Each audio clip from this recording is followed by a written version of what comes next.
In 326 BCE, the mighty army of Alexander the Great was exhausted. Tired of monsoon rains and fruitless fighting in India, Alexander's forces mutinied and demanded a retreat. But their bad luck followed them home. While marching along the Indus River, the water's current suddenly reversed and a massive wave crashed down on the weary soldiers. This unexpected event was a tidal bore, a phenomenon that occurs when extremely high tides push seawater up a river. The wave was likely quite the shock for Alexander, who was accustomed to the Mediterranean's mild tides. But tidal bores are just one of many ways tides can surprise. 2,000 years after Alexander, Isaac Newton deciphered the laws of gravity and offered the first gravitational explanation of tides. As Newton correctly identified, tides are choreographed by the motions of celestial objects, and Earth's tides in particular are mostly driven by the moon. Many coastal communities connected lunar and tidal activity long before Newton. But the precise nature of this relationship is actually quite nuanced. The attractive force of gravity gets weaker with distance, so the moon's gravity tugs strongest on the side of the Earth that faces it.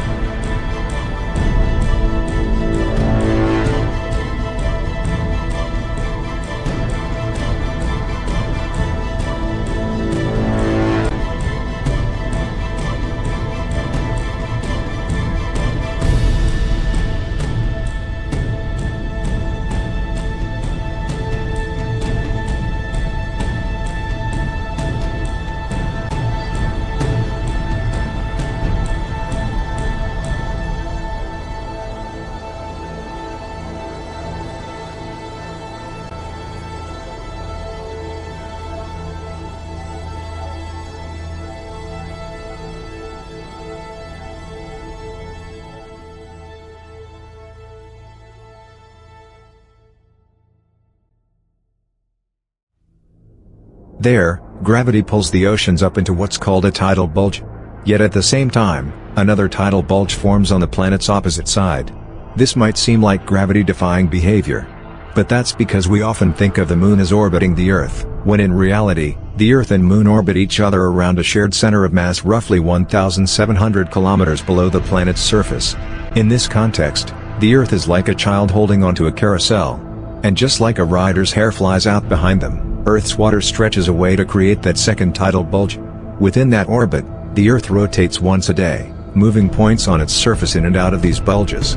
This results in 2 daily high tides when areas are inside each bulge, and 2 daily low tides when places are between them. But as Newton recognized, it's not just the moon's gravity that pulls on Earth, our sun tugs the tides, too.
In fact, the Sun is why tidal strength varies with the phases of the Moon. Lunar phases coincide with different gravitational lineups of the Moon, Sun, and Earth.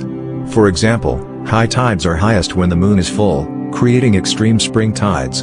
And low tides are lowest when the Moon is half full, making tiny neap tides. Subtleties in the orbits of these celestial bodies introduce even more complexities and tidal varieties. And the strength of all these tides depends on the local landscape.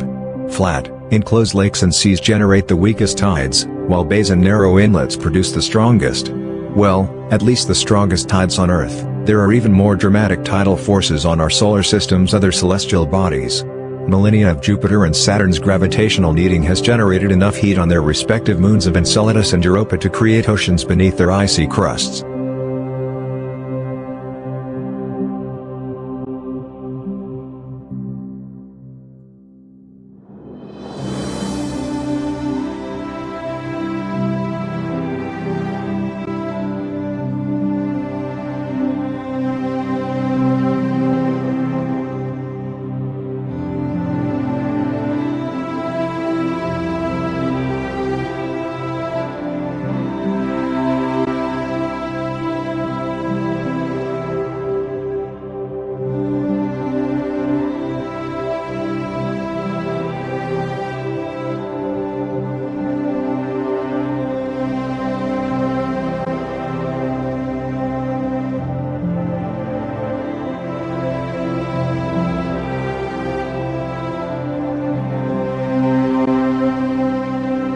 Jupiter's moon Io endures the strongest tidal forces in the solar system, fueling intense volcanic activity. And in other planetary systems, some planets orbit so close to their stars that extreme tidal forces lock them in place.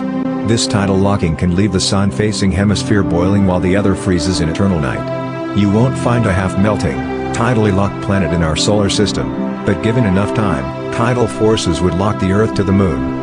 As Earth's oceans churn to keep pace with the moon, the water creates friction that slows our planet's rotation. And after roughly 50 billion years, this process will have slowed Earth down enough for it to become tidally locked to the moon. But before you start to sweat, you can take solace in the knowledge that the sun will have already died and taken Earth with it billions of years earlier.